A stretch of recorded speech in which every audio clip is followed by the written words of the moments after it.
महाप्राण ध्वनि।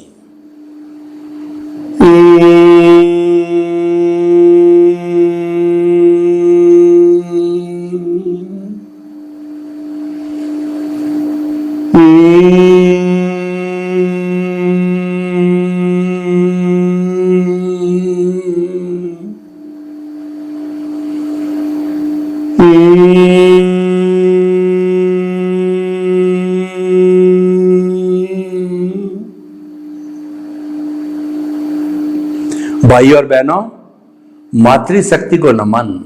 आज का हमारा अति उत्तम अति सुंदर विषय है सफल जीवन के सूत्र, सफलता के सूत्र। यानी कि हम इस जीवन में सफल कैसे हों। हर व्यक्ति सफल होना चाहता है। आज का युग प्राइवेटाइजेशन, लिबरलाइजेशन और जो है वो प्राइवेटाइजेशन, लिबरलाइजेशन, ग्लोबलाइजेशन का युग है। हर व्यक्ति चाहता है कि मैं दुनिया का नंबर 1 व्यक्ति बनूं, सबसे आगे रखूं। क्यों चाहता है? कि हमारे सामने जो ग्लोबल बाबा आ गए हैं, गूगल बाबा आ गए हैं। गूगल में डालें तो मेरी ख्याल से विश्व की ऐसी कोई वस्तु या व्यक्ति या विषय नहीं है जो बाकी रह जाता। अभी तो गूगल के अंदर आप वॉइस से बोलो तो भी उसका विवरण निकल जाता है।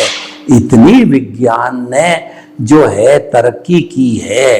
तो इस तरक्की के युग में कंपटीशन बढ़ा है, प्रतिस्पर्धा बढ़ी है और हर इंसान चाहता है कि मुझे सफलता मिले। ये तो हमारा लक्ष्य हो गया। लक्ष्य होना भी चाहिए, सफलता का लक्ष्य होना चाहिए। जब हमने जीवन प्राप्त किया है तो जीवन को जो है सिस्टमेटिक जीना चाहिए, अच्छे तरीके से जीना चाहिए, सफल जीना चाहिए।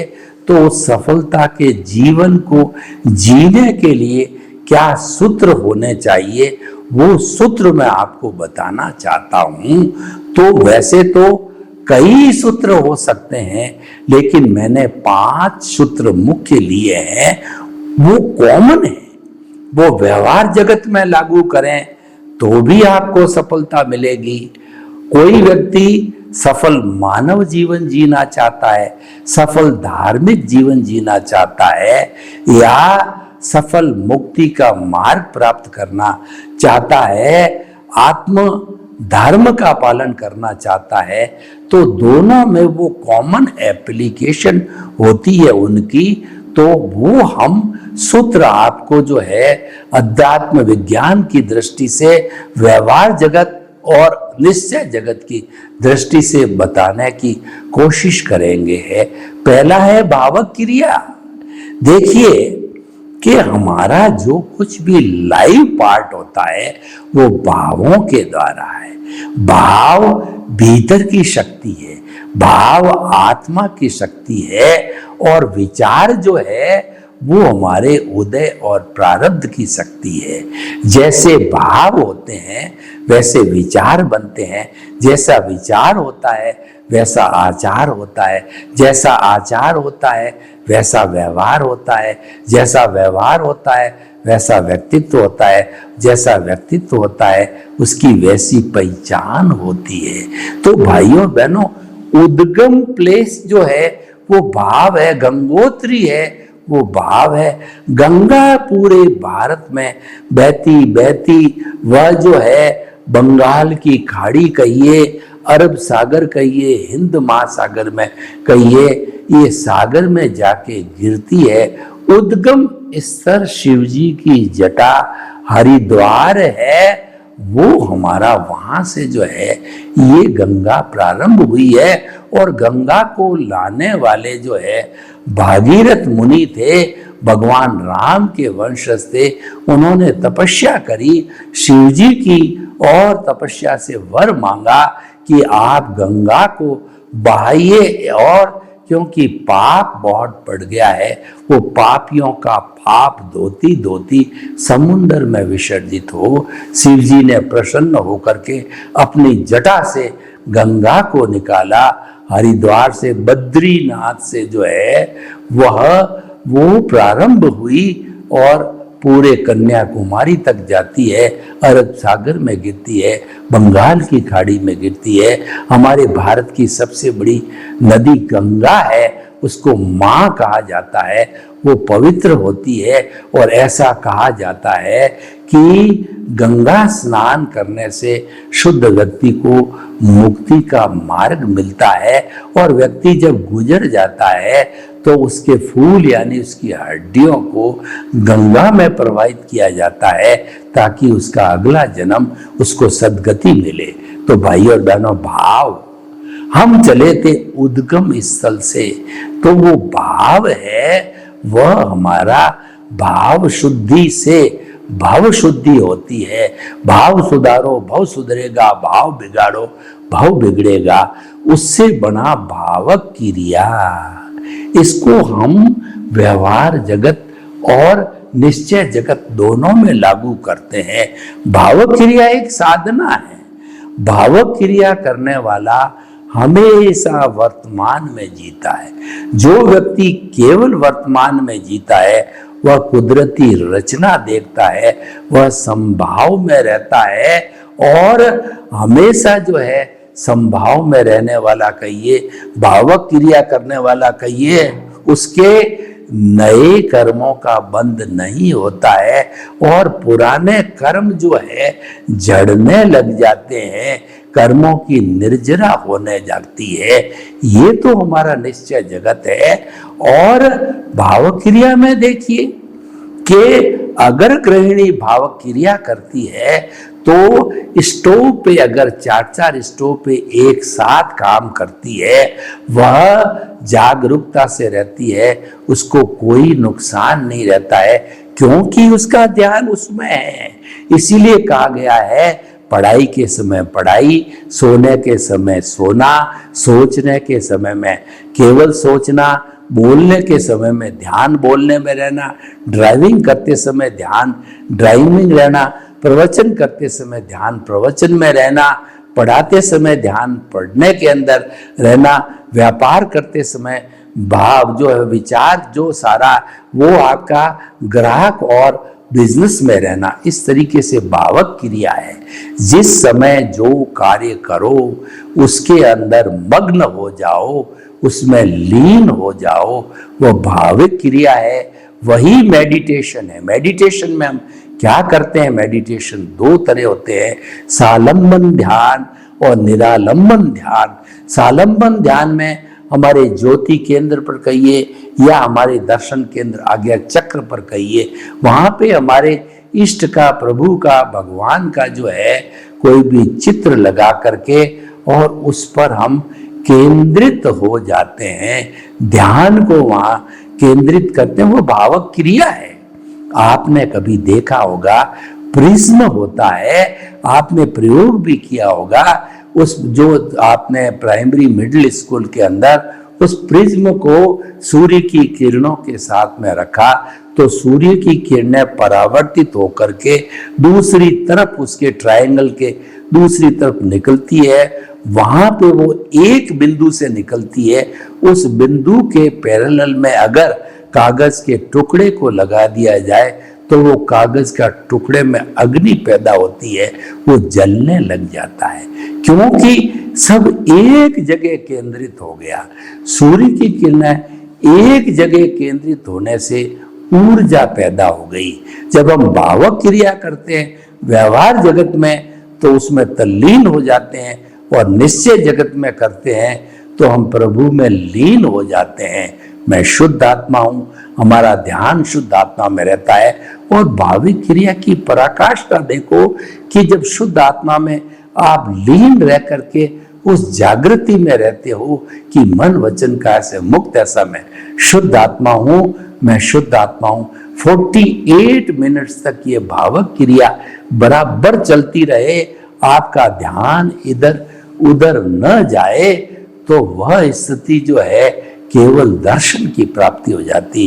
इतना भावक क्रिया में दम है, इतना भावक क्रिया जो उपयोगी होती है, चाहे निश्चय जगत हो चाहे व्यवहार जगत हो। टीम के खिलाड़ी जहां पर इंटरनेशनल जो है क्रिकेट के खिलाड़ी खेल रहे होते हैं, जहां पर जो टीम भावक क्रिया करती है, बैटिंग वाला केवल बैटिंग में ध्यान देता है, तो वह जो है वो विजेता टीम हो जाती है। और इधर उधर ध्यान खिसक गया तो वह जो है आउट हो जाता है, और जो कहना चाहिए कि वह टीम है हार जाती है। तो भाई और बहनों, जो लोग सफल होते हैं दुनिया में, वो किसी न किसी रूप में भावक क्रिया अवश्य करते हैं। भावक क्रिया बिना सफलता नहीं है। महापुरुष जितने हुए हैं वो सब भावक क्रिया करते हैं।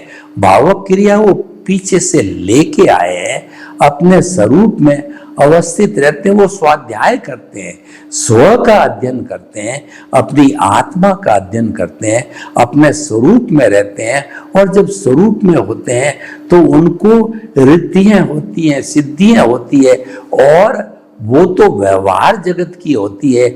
निश्चय जगत में उनका अज्ञान धीरे धीरे इरेज होता है। जब हम निर्विचारता की अवस्था में चले जाते हैं, जब हम निर्विचार ध्यान करते हैं, निरालंबन ध्यान करते हैं, वह ध्यान हमारे स्वरूप का होता है। उसमें करना कुछ नहीं है, अपने स्वरूप में रहना होता है। इसीलिए कहा गया है मोक्ष मार्ग में करना कुछ नहीं है। जो किया जाता है वो क्रिया है, क्रिया से कर्म बंद होता है, क्रिया से मुक्ति नहीं है। क्रिया मुक्ति भावों से मुक्ति अपने स्वभाव में रमण करने से है। स्वभाव में स्थिर रहना वह आपका स्पष्ट वेदन है, और ये स्पष्ट वेदन 48 मिनट्स तक लगातार रहता है। फिर वो क्षायिक सम्यक्त हो जाता है, फिर वो 100% जागृति हो जाती है, वो 100% भावक क्रिया हो जाती है। प्रीति हमारी 100% पर होती है, और उससे हमारा अनुभव 360 डिग्री 100% का हो जाता है। तीनों प्रीति, जागृति और अनुभव जो ग्राफ है वो 100% पर आकर के स्थिर हो जाते हैं, और आपको केवल दर्शन हो जाता है। और वह आपके रियल पुरुषार्थ की चरम सीमा होती है। उसके बाद रियल पुरुषार्थ कोई होता ही नहीं है, आपको केवल दर्शन होता है। नेक्स्ट बर्थ में आपको परिणाम स्वरूप केवल ज्ञान होता है, और आप सिद्ध बुद्ध और मुक्त बन जाते हैं। तो भाइयों और बहनों, ये हमारा भावक क्रिया का है। हमको अभी बहुत से जो है सूत्र लेने हैं, एक सूत्र में घंटों घंटों बात की जाती है। दूसरा है प्रतिक्रिया विरति। आज दुनिया में जितने झगड़े, टंटे, टकराव और कोर्ट केसेज है और आपके पुलिस कार्रवाई है, वो सारा जो है टकराव से होता है, वो प्रतिक्रिया से होता है। किसी ने आपको गाली दे दी, आपने 2 दे दी, उसने 4 दे दी, जड़ दी, और दोनों गुत्थम गुत्था हो गए, हाथापाई हो गई, और जो है मामला पुलिस तक चला गया, मामला कोर्ट पर चला गया, और कोर्ट पे भी इतना लंबा गया कि जो है प्रेस्टीज पॉइंट बना दिया, मूंछ का सवाल बना दिया। दादा ने कोर्ट केस लगाया, पोता लड़ रहा है 10 साल, 20 साल, 30 साल। बताइए आपको क्या मिला? जब दोनों कैलकुलेशन करते हैं तो दोनों ही कहते हैं 100% लॉस का गेम था। तो इसका जो मूल बिंदु क्या था, इसका कॉज क्या था? वह कॉज था, अगर आप प्रतिक्रिया विरति करते, आप उस वक्त साइलेंट रहते 1 मिनट 2 मिनट, तो ऐसी स्थिति खड़ी नहीं होती। गुस्सा आता है, क्रोध आता है, वह 1 या 2 मिनट ही आता है। उस वक्त जो है आप गुस्से को रोक लीजिए, शांत रह जाइए, रुक जाइए, तो फिर टकराव नहीं बढ़ेगा। तो टकराव टालिए एक बहुत बड़ा सूत्र है, और प्रतिक्रिया विरति ही उसका नाम है। आप जितनी जितनी प्रतिक्रिया को रोकोगे, क्योंकि आप जानते हो कि वह क्रिया क्यों हुई, वह उदय प्रारब्ध क्यों आया, कि मेरा कर्म फल है, मेरा ही किया हुआ है, मुझे ही भुगतना होगा। दूसरा उसमें कोई भागीदार नहीं होगा। जब मुझे ही भुगतना है, शांति से भुगतो, शांत रह के रहो, तो ऑटोमेटिकली वह जो है भुगत लिया जाएगा, वो आत्म प्रदेशों में भुगत लिया जाएगा। वो अपने आप विचारों को बाईपास करो। इसीलिए कहा गया है कि जितना उदय प्रारब्ध चलता है वो सब विचारों के माध्यम से होता है। तो जब हमारा टकराव की स्थिति आती है, प्रतिक्रिया की स्थिति आती है, तो हमारे विचार उग्र हो जाते हैं, क्योंकि हम उस जो है संयोग से जुड़ गए, उदय प्रारब्ध से जुड़ गए, और हमने उनके विचारों को बाईपास किया, यानी कुदरती रचना देखा, यानी कि संभाव में रहे तो प्रतिक्रिया विरति हो जाती है, वो हमारा टकराव टल जाता है और हम बहुत बड़ी दुर्घटना से, बहुत बड़े जो है वो कहना चाहिए प्रॉब्लम से बच जाते हैं। तीसरा है, पहला भावक क्रिया, दूसरा प्रतिक्रिया विरति, और तीसरा मैत्री। देखिए बहुत सुंदर सूत्र है। भगवान महावीर ने कहा, अपना सच में से जा मैतिंग बुए सुकप है। तुम मुझे जानो चाहे नहीं जानो, चाहे मानो या नहीं मानो, परंतु अगर आप मुक्ति जाना चाहते हो तो रास्ता मैंने अख्तियार किया, जो मैंने मार्ग को अपनाया, आप उस मार्ग पर चलो तो आपको मुक्ति निश्चित है। वो मार्ग क्या है? कामे मी सब जीवे सब्बे जीवा खमंतु में मिट्टी में सब भुएसु वेरंग मज्जनई केणई। 84 लाख जीवा योनि के बर्थ प्लेसेस के असंख्य अनंत प्राणियों जिनको मैंने कष्ट दिया, जो मेरे संपर्क में आया है, उन सबसे सरल हृदय से मैं क्षमा याचना करता हूँ। मैं उनको क्षमा करता हूँ, वे मुझे क्षमा करे। मेरा कोई वैरी नहीं है, कोई दुश्मन नहीं है, दुनिया में मेरे सब मित्र हैं। ऐसी भावना रखने से मैत्री होती है, अभय दान होता है। अभय दान का अर्थ होता है कि षट जीव निकाय को आप अभय दान दे दो कि जितनी मेरी शरीर की, मेरे परिवार की आवश्यकता है, वो उनका उपयोग करने के लिए आपको कष्ट दूंगा, उसके अतिरिक्त आपको कोई कष्ट नहीं दूंगा। पृथ्वी का, अप का, तेजस का, वायु का, वनस्पति का, अप काय का, उसके बिना हमारा सांसारिक जीवन, ग्रस्त जीवन नहीं चल सकता है। आप उतना ही उपयोग करो इन षट जीव निकाय का जितनी आपकी आवश्यकता है, बाकी सबको आप अभय दान दे दो कि मेरी तरफ से आप मुक्त हो। मैं संकल्प पूर्वक आपकी हत्या नहीं करूंगा, और जो कर रहा हूं हिंसा, उसके लिए मैं आप सभी से क्षमा पाती हूँ। मिच्छामि दुक्कडम मिच्छामि दुक्कडम, मुझे क्षमा करो, क्षमा करो, क्षमा करो। तो ये मैत्री का भाव है। मैत्री का भाव कितना सुंदर है कि इस संसार के असंख्य अनंत प्राणी, 84 लाख जीवा योनि, बर्थ प्लेसेस के असंख्य अनंत प्राणी है। सामान्य दृष्टि में सभी परमात्मा विराजमान है। उस परमात्मा का निर्दोष दृष्टि से दर्शन कर उनको नमन करता हूँ, सभी को नमन करता हूँ। सभी भगवान है और सबके प्रति मैं शुद्ध भाव रखता हूँ। ये मैत्री का भाव है। बताइए, आप हर एक के प्रति अच्छी भावना रखोगे तो आपके प्रति कोई बुरी भावना नहीं रखेगा। आप किसी को जो है नमस्कार करते हो तो आपको कोई मुक्का नहीं दिखाएगा। आप किसी को आंख नहीं दिखा करके नम्रता रखोगे तो अगला भी झुक जाएगा। आप किसी को प्रणाम करोगे, माता को, पिता को, शत्रु के, तो वो आपका मित्र बन जाएगा। जो विनय है ये शत्रु को मित्र बना देती है और बड़े से बड़े जो है कष्टों से अपने आप को उबार लेती है। तो भाइयों और बहनों, भावक क्रिया, प्रतिक्रिया विरति, मैत्री और मित भाषण, यानी व्यक्ति को उतना ही बोलना चाहिए जितनी आवश्यकता है। आवश्यकता से अधिक बोलने से झूठ निकलता है, वाचालता होती है, व्यक्ति जो है उस अधिक बोलने से कुछ गलत शब्द भी निकल जाते हैं जो अगले को दुख देने वाले हो सकते हैं। तंतीली भाषा निकल सकती है, टॉन्टिंग भाषा निकल सकती है। तो मित भाषण करने से हमारी जो कहना चाहिए, हमारी जो ऊर्जा है, यानी हमारा विटालिटी है, हमारा कर्णवीर्य है, वह भी बचत होता है। हमारा कर्णवीर्य 4 चीजों से बनता है, विटालिटी कहते हैं। वो बनता है भोजन, पानी, सूर्य की गर्मी और अग्नि, जठरा अग्नि वगैरह इत्यादि। तो इन चारों चीजों से विटालिटी की बचत हो जाती है, क्योंकि हम जो है वो मित भाषण करते हैं। बोलने में, सोचने में बहुत एनर्जी वेस्ट होती है।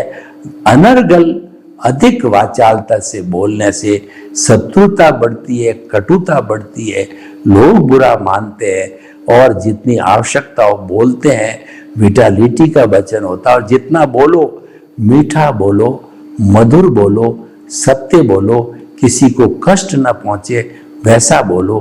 कहा भी गया है, ऐसी वाणी बोलिए और मन का आपा खोए, औरन को शीतल करे और आप हो शीतल होए।